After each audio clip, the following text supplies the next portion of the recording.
আপনারা তো ভয় পাচ্ছ কেন তুমি? আরে বুঝতে পারছি একটুখানি ডুবে যাচ্ছিলাম, আমি ডুবে না আর স্বপ্ন ভয় পালিয়ে গেল। পালিয়ে যাচ্ছে স্নান করবে না বলে। ফটো দাদু আসতেন, পেরিয়ে আসতেন, তখন সমুদ্র মাঝখানে একটা উঁচু জায়গা। শঙ্করপুর থেকে আসার পরে এটাতে এসেছি। মানে ইচ্ছে প্রকাশ করেছে, যার যেটা ইচ্ছে সে এখানে লাল সুতো দিয়ে দড়ি বেঁধে নিজের মনস্কামনা। মাথার উপরে সূর্যি বাবা একেবারে হেডলাইট জ্বালিয়ে দিয়েছে। থার্মোকলে প্যাকিং করে দিলে 3 দিন থাকবে আপনার মাছ। তোমার 3টে লবস্টার 40 টাকা করে।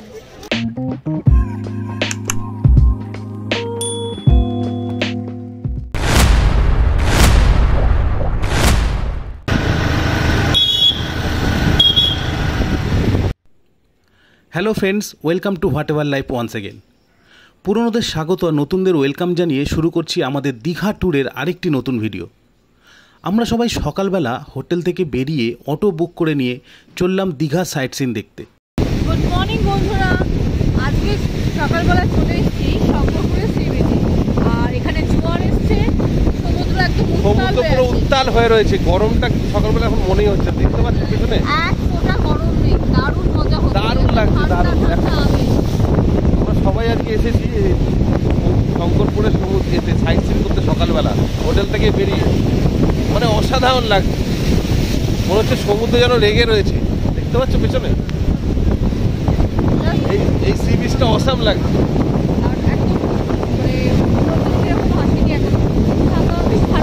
বেশ ভালো লাগছে দেখি। এখান থেকে আবার আমরা অন্য সাইড নিয়ে যাবো, তখনও তোমাদের সাথে কথা হবে। ঠিক আছে, তাহলে ভিডিওটা দেখতে থাকো। যদি ভালো লাগে কিন্তু অবশ্যই লাইক করো। আর কমেন্ট করতে ভুলো না কিন্তু, আমাদের কেমন লাগছে কেরম লাগছে অবশ্যই জানাবে।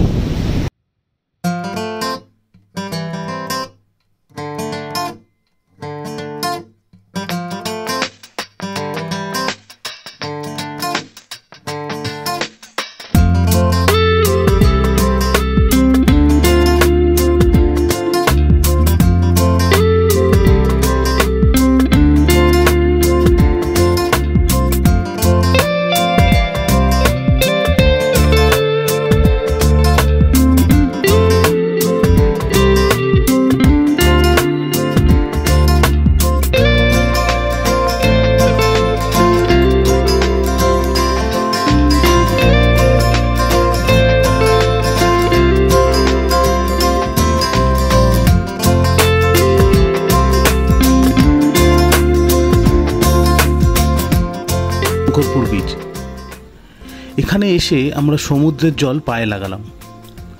সমুদ্রের উত্তাল করা ঢেউ আর বয়ে চলা হাওয়া মনকে ভরিয়ে তুলেছিল। শঙ্করপুর বিচে এসে এতটাই ভালো লাগছিল যে যেতে মন চাইছিল না। এখানকার সমুদ্রের একের পর এক বিশাল ঢেউ দেখে মনে হচ্ছিল সমুদ্র যেন রেগে রয়েছে। এখানে আমরা বেশ কিছুক্ষণ সময় কাটালাম, কিছু ফটোশ্যুটও করলাম। তোমরা দীঘা এলে এই শঙ্করপুর বিচ অবশ্যই ভিজিট করবে। শঙ্করপুর সমুদ্রে পেছনটা দেখো, হাওয়াটা রয়েছে, বিভৎস লাগছে, বিভৎস। এত সুন্দর লাগছে যে কি বলবো। আমরা সবাই সকালবেলা এসে এক্সপেক্ট করি যে এত সুন্দর সমুদ্রের যে উত্তাল সেটা আমরা দেখতে পাবো। দেখো চারপাশটা। আর এখানে কিন্তু এলে অবশ্যই সকালবেলা আসবে, তাহলে এর যে বিউটিটা সেটা তোমরা দেখতে পেয়ে যাবে। আরও কিছু ইন্টারেস্টিং সাইট সিন আমরা যাবো, সেটাও তোমাদের সাথে শেয়ার করবো। তো ভিডিওটা তোমরা দেখতে থাকো। এরপর আবার আমরা অটো করে চললাম আমাদের নেক্সট ডেস্টিনেশন নয়াকালী মন্দির। এখন আমরা যেখানে চলে এসেছি এটা হচ্ছে নয়াকালী মন্দির। নিউ দীঘাতে এলে তোমরা কিন্তু এই মন্দিরটা অবশ্যই ভিজিট করবে। এই হচ্ছে এন্ট্রি গেট। পরিবেশ বান্ধব উদ্যান নয়াকালী মন্দির। গেটটা খুব সুন্দর। আমরা সবাই এখন এখানে এন্ট্রি নিচ্ছি।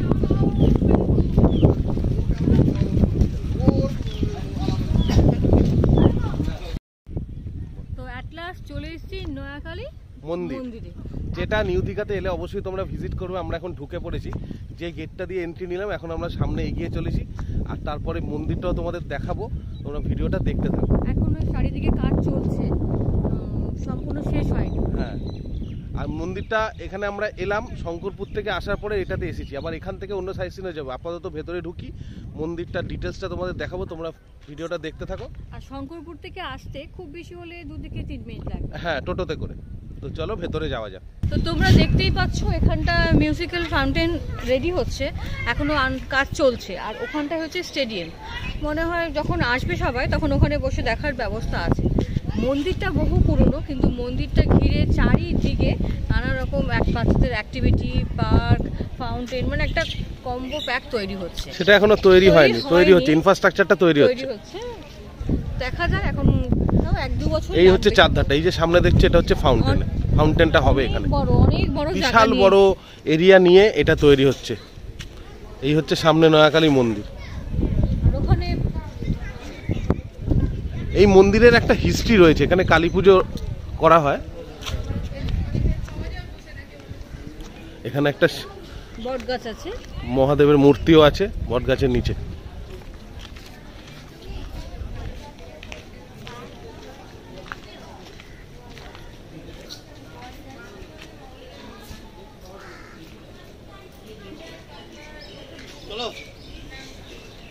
করেছে যার যেটা ইচ্ছে সে এখানে লাল সুতো দিয়ে দড়ি বেঁধে নিজের মনস্কামনা পূর্ণ করার জন্য বাঁধতে পারে। আর এই সামনে ঘাট, এই ঘাট থেকে চান করে সাধারণত এই কাজ করা হয়, মানে টাইম পাসের জন্য। মানে এখানে এলে পুরো গোটা একটা দিনই কেটে যাবে, যেরকম বানিয়েছে নয়াকালী মন্দিরটা। নয়াকালী মন্দির, আমরা এই মন্দিরে প্রথমবার এলাম। দীঘা ভ্রমণে সেরা প্রাপ্তি এই নয়াকালী মন্দির।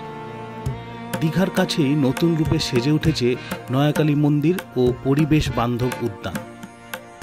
ওল্ড দীঘা থেকে মাত্র 5 কিলোমিটার দূরত্বে এই মন্দির। শান্ত নিরিবিলি প্রাকৃতিক পরিবেশে এই মন্দির এক কথায় অসাধারণ।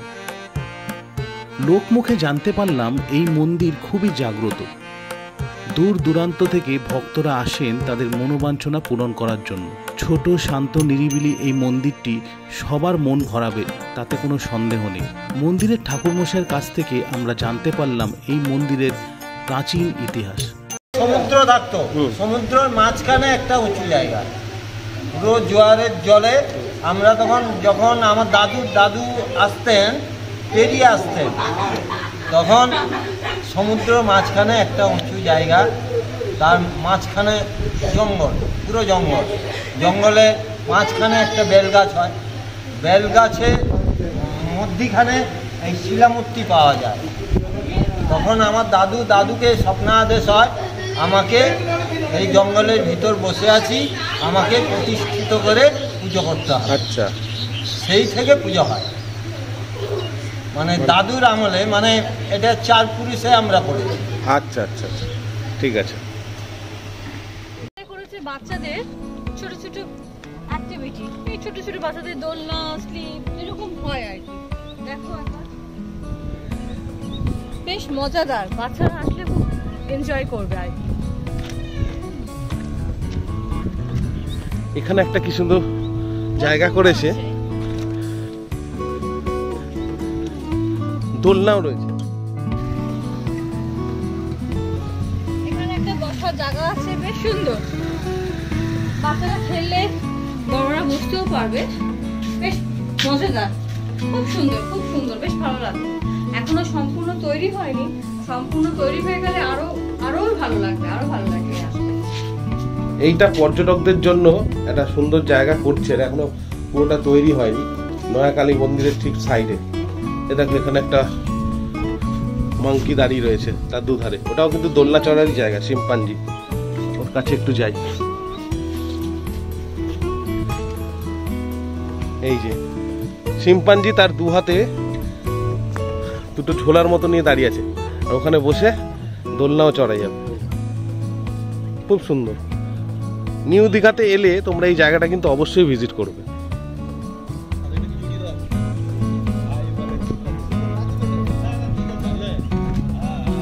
আর এখানে একটা জিনিস দেখছি, মাটিতে কত তুলসী গাছ হয়েছে, দেখো সব তুলসী পাত গাছ, এখানে বেশ ভালো লাগছে, ভর্তি তুলসী গাছ। দেখো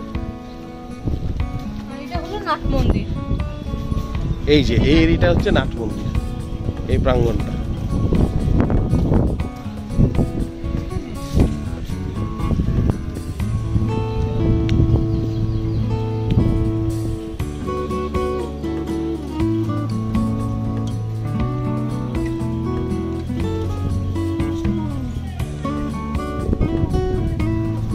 তো আমরা এখন নয়াকালী মন্দির দেখে বেরিয়ে যাচ্ছি, ভিডিওটা দেখতে থাকো। এরপরে আমরা কোথায় যাই।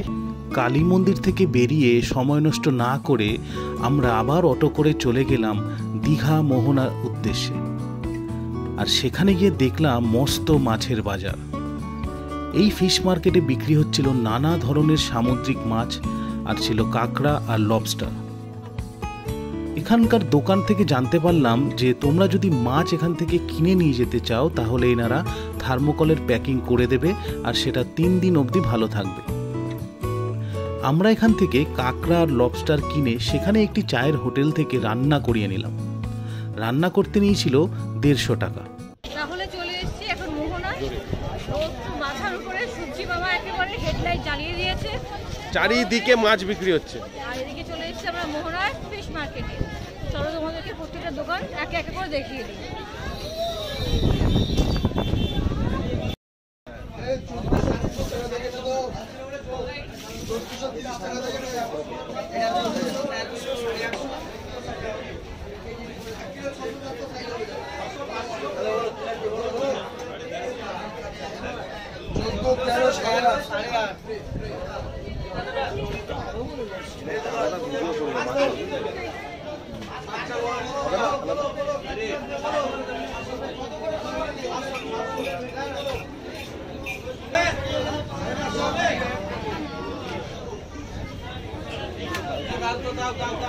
হ্যাঁ বলছি তো প্যাকিং করে 3 দিন অবধি থাকবে প্যাকিং।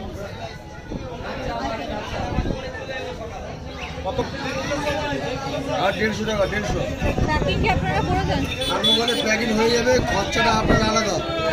60 টাকা 100 টাকা 150 টাকা 200 টাকা যেমন মাছ নেবে। আর কদিন অবধি থাকবে? কারণ কালকে যাবো তো। 3 দিন থাকবে, 3 দিন। থার্মোকলে প্যাকিং করে দিলে 3 দিন থাকবে আপনার মাছ।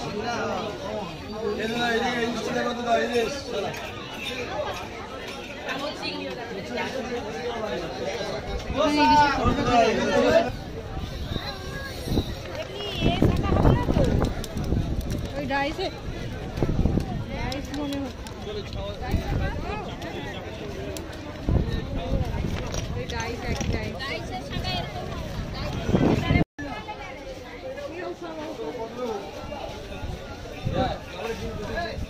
মামা বলে তো রান্না করে নিয়ে চলে যাবো। আসলে রান্না কি করবে? রান্না হবে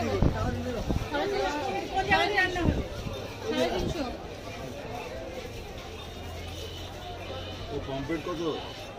এই 3টে লবস্টার নিলাম। 40 টাকা কোন 2 টাকা দেবো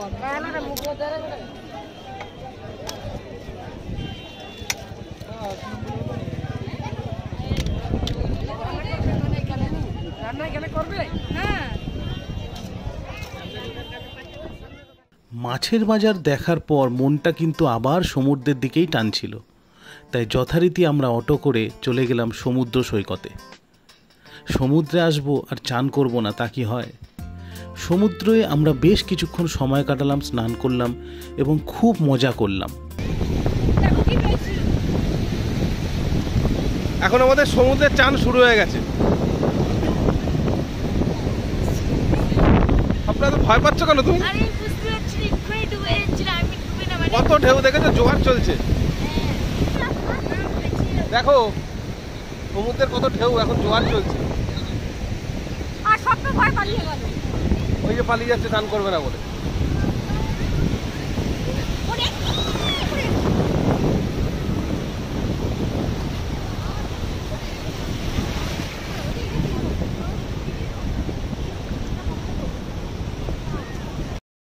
চলো এবার আমাদের সঙ্গে সমুদ্রে স্নান করতে এসো।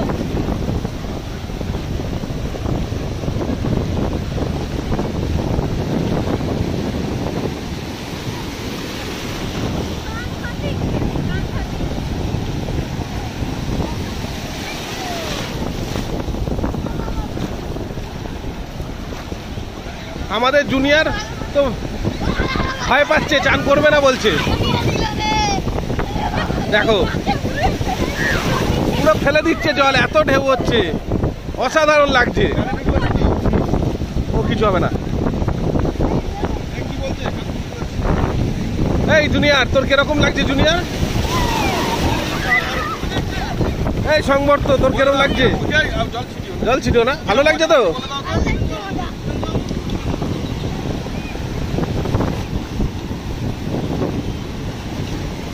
সিদ্ধার্থ লাল আর কালো জামা প্যান্ট পরে সমুদ্রে নেমে পড়েছে, দেখো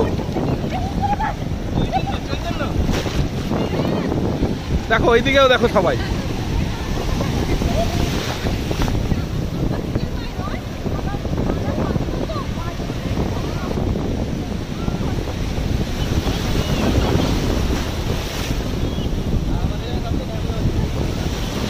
পুরো ভাসি নিয়ে যাচ্ছে, দারুণ মজা হচ্ছে।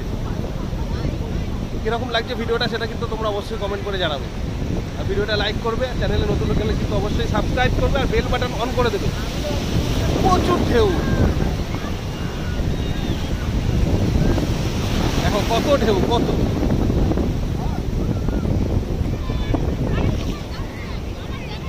ফ্যান্টাস্টিক লাগছে। আর ওয়েদারটাও খুব ভালো, অতটা গরম লাগছে না, সূর্য কিন্তু একদম ওপরে রয়েছে।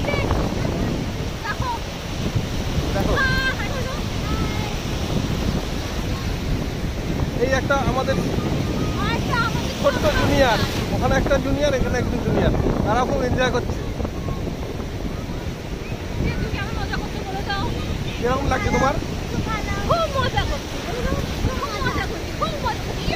আবার আসবে? সমুদ্র থেকে চান করে এলাম, তারপরে আবার সুইমিং পুলে নামলাম, তারপরে আমরা যে খাবারটা অর্ডার করেছি দেখতেই পাচ্ছ, এই হচ্ছে কাঁকড়া কষা, দেখো, আর এটা হচ্ছে লবস্টার। এই যে কাঁকড়ার লবস্টার, এটা কিন্তু আমরা কোত্থেকে কিনেছি? এটা আমরা কিনেছি মোহনা থেকে, যে মাছের বাজারটা রয়েছে সেখানে। আমার অনেকদিন ইচ্ছে ছিল খাওয়া, আজকে এটা আমি খাচ্ছি, আমার খুবই এটা ভালো লেগেছে, এটা কিন্তু আমার ফার্স্ট টাইম। আর এই লবস্টারের সাথে ভাত রয়েছে, সবজি রয়েছে, আলু ভাজা, পেঁয়াজ, লঙ্কা, একটা ভেজ মিল যেটা আমরা নিয়েছি, আর তার সাথে একটা সবজিও রয়েছে, চাটনিও রয়েছে, চাটনি ছিল, আর হ্যাঁ পাপড়টা ছিল, যেটা আমরা আগেই খেয়ে নিয়েছি। ঠান্ডা না হয়ে যায়। তো লবস্টার চিংড়িটা টেস্ট করে দেখলে কিরকম হয়েছে খেতে, বারামোটা রান্নাটা ওদের সুপার হয়েছে। মানে কিনে আরেক জায়গায় গিয়ে আমরা সেটা রান্না করেছি, রান্না করে নিয়ে এসেছি, এখন সেটা হোটেলে বসে খাচ্ছি। তোমাদের ভিডিওটা কিরম লাগলো সেটা অবশ্যই কমেন্ট করে জানিও, ভালো লাগলে লাইক করো, শেয়ার করো, আর হ্যাঁ, চ্যানেলটাকে অবশ্যই সাবস্ক্রাইব করো যাতে পরের ভিডিও তোমাদের কাছে সহজেই নোটিফিকেশান চলে যায়। দেখা হবে পরের ভিডিওতে খুব তাড়াতাড়ি, ততক্ষণ সবাই ভালো থেকো।